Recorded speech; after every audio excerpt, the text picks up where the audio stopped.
ગાંધીનગરમાં વ્યાયામ શિક્ષકોનું આંદોલન સમેટાયું છે અને સીએમ સાથેની બેઠક બાદ આંદોલન સમેટાઈ ગયું છે। સીએમ અધિકારીઓને માંગનો નિકાલ કરવા માટે આદેશ કર્યા છે તો મુખ્યમંત્રીએ અધિકારીઓને કમિટી બનાવવા માટે સૂચના આપી છે। છેલ્લા 32 દિવસથી ચાલી રહ્યું હતું આંદોલન તો 1588 શિક્ષકોને ભરતીમાં ઉંમરનો વાદ આપવામાં આવશે।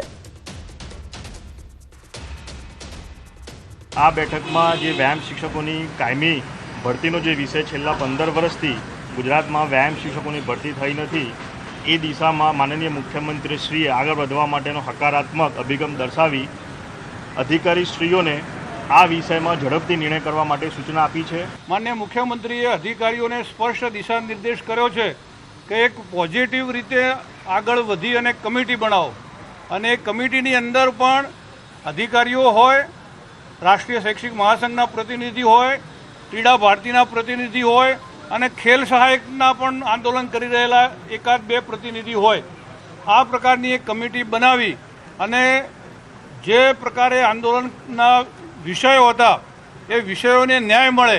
સીએમ સાહેબે જે અધિકારીઓને રજૂઆત કરી છે અથવા ભલામણ કરી છે એ એક પ્રકારના હુકમ કર્યા છે કે આ છોકરા જે 1588 છોકરા છે એમનો કોઈ પણ પ્રકારે એનો નિવેડો લાવો અને એનો જે પણ સમાવેશ જે રીતે કરવાનો હોય એ રીતે સમાવેશ કરો। સુરતમાં ડમ્પર અને સિટી બસ વચ્ચે અકસ્માત સર્જાયો તો પાલનપુર રૌગત કેનાલ પાસે અકસ્માત સર્જાયો હતો। બેફામ દોડતા ડમ્પર અને સિટી બસ વચ્ચે અકસ્માત સર્જાયો। રોડ પર સિટી બસના ડ્રાઈવરે અચાનક બ્રેક મારતા દુર્ઘટના સર્જાઈ। સિટી બસને ડમ્પરે પાછળથી ટક્કર મારી અકસ્માતમાં કેટલાક મુસાફરોને નાની મોટી ઈજાઓ પહોંચી। ઈજાગ્રસ્તોને સારવાર માટે હોસ્પિટલ ખસેડવામાં આવ્યા। સદનસીબે ઘટનામાં મોટી જાનહાનિ ટળી। રાજકોટમાં સિટી બસ ચાલકે સર્જેલા અકસ્માતનો મામલો સામે આવ્યો છે। શહેર કોંગ્રેસે મહાનગરપાલિકાની કચેરી ખાતે વિરોધ કર્યો તો ભ્રષ્ટાચાર નાબૂદ કરો, ભાજપ હાય હાયના નારા લગાવ્યા। મ્યુનિસિપલ કમિશનર તુષાર સુમેરાને આવેદનપત્ર પાઠવ્યું। મૃતકોના પરિવારને 15 લાખ નહીં પરંતુ 50 લાખની સહાય ચૂકવવા માંગ કરી તો વળતરની રકમ કંપની તેમજ એજન્સી પાસેથી વસૂલવા માંગ કરવામાં આવી તો કંપની તેમજ એજન્સી સામે ફોજદારી ગુનો દાખલ કરવા કોંગ્રેસની માંગ। મ્યુનિસિપલ કમિશનર તુષાર સુમેરાએ કહ્યું આરોપી ડ્રાઈવર સહિત જે કોઈપણની જવાબદારી બનતી હશે તે તમામ વિરુદ્ધ લીગલ એક્શન લેવામાં આવશે, કોઈને પણ છોડવામાં નહીં આવે। કંપની દિલ્હીની જે કંપની છે એની સામે અને પેટા કોન્ટ્રાક્ટ જે ડ્રાઈવરોને ભરતીનો આપેલો છે એ બંને કંપનીઓ સામે ગુનો દાખલ થવો જોઈએ અને એની સામે ફોજદારી રાહે પગલાં લેવામાં જોઈએ।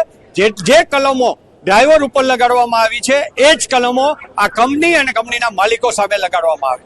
આ પ્રકારની ક્ષતિ કે કોઈ પણ જે વસ્તુ એક્સિડન્ટ થવાના જે કારણો છે એની માટેના જવાબદાર જો એ ડ્રાઈવર હોય, એજન્સી હોય કે કોઈ પણ વ્યક્તિ હોય એની માટેની અમે લીગલ એક્શન એના ઉપર લઈ રહ્યા છીએ, લેવાના છીએ। જે બાકી હશે સુરતના પૂર્વ કોર્પોરેટર પ્રકાશ દેસાઈ સામે ખંડણીનો વધુ એક ગુનો નોંધાયો છે।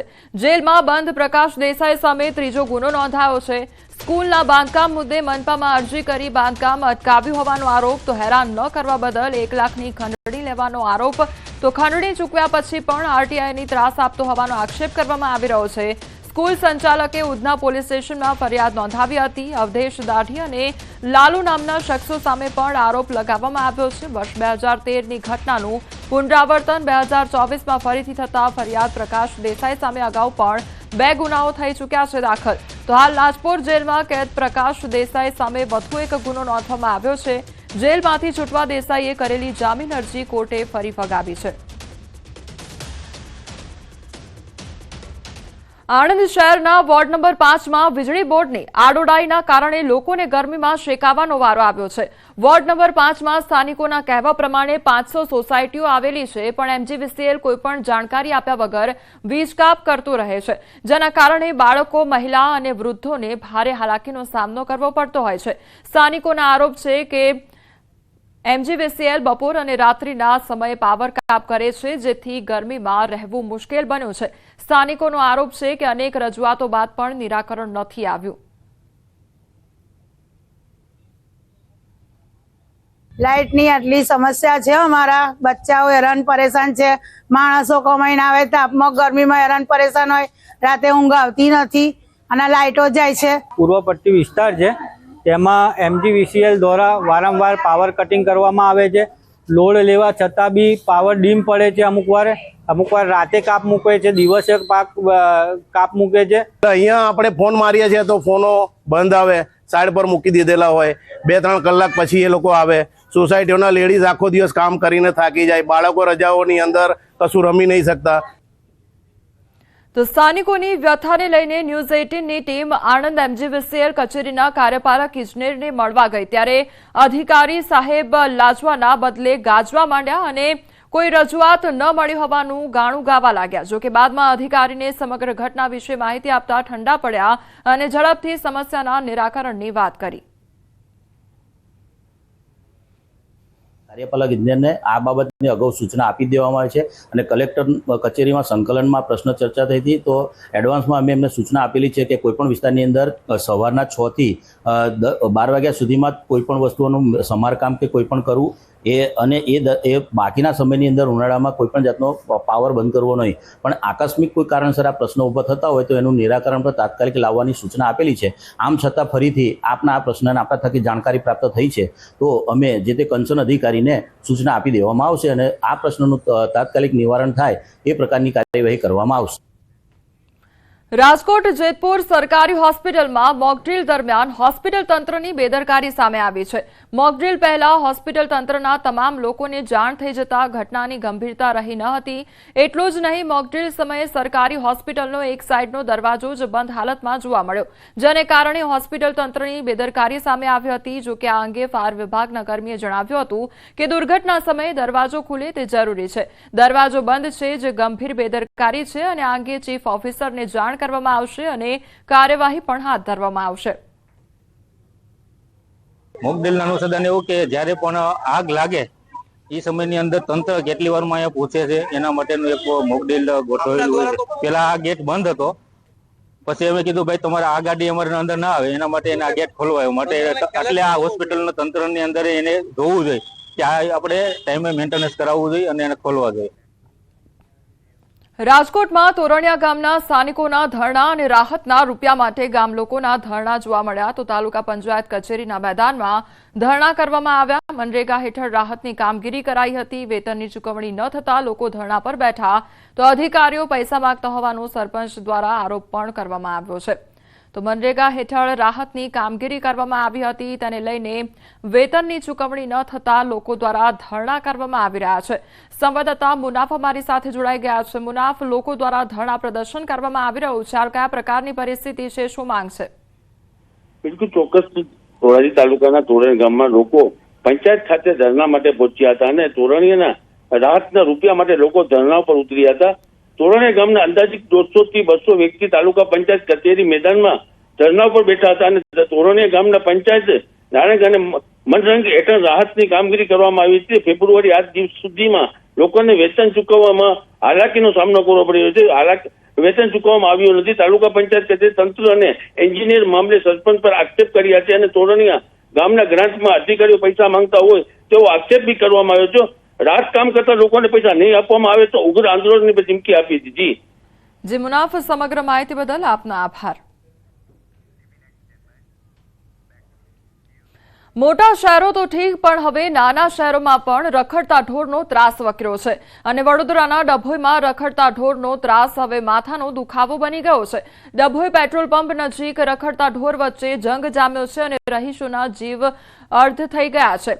ત્યારે શિનોર ચોકડી પાસે પેટ્રોલ પંપ નજીક ઢોરો વચ્ચે યુદ્ધથી પેટ્રોલ પુરાવવા ઉભેલા લોકોમાં અફરાતફરી મચી ગઈ હતી. તો સ્થિતિ એવી બની કે લડતા લડતા બે ઢોર તો પેટ્રોલ પંપની નોઝલ સુધી પહોંચી ગયા હતા. જોકે આ બનાવમાં કોઈ જાનહાનિ તો નથી થઈ, પરંતુ જાહેર રોડ પર રખડતા ઢોર અડીંગો જમાવી દેતા રહીશો અને વાહન ચાલકોની મુશ્કેલી વધી ગઈ છે. સુરતમાં સોફ્ટવેર ડેવલપરના આપઘાત કેસમાં ખુલાસો થયો છે. મૃતકની ડાયરીમાંથી મળી આવી છે સુસાઇડ નોટ. સુસાઇડ નોટમાં કોઈ પણ વ્યક્તિ સામે આક્ષેપ નહીં અને જીવનથી કંટાળી પગલું ભર્યું હોવાનો નોટમાં ઉલ્લેખ કરવામાં આવ્યો છે. સુસાઇડ નોટમાં અક્ષત શાહે માફી પણ માંગી છે. પગલું ભરતા પહેલા કંપનીના ઈમેલ આઈડી પર પોતે ઈમેલ આઈડી પર પોતે ભરી રહેલા પગલાં અંગે જાણ પણ કરી હતી।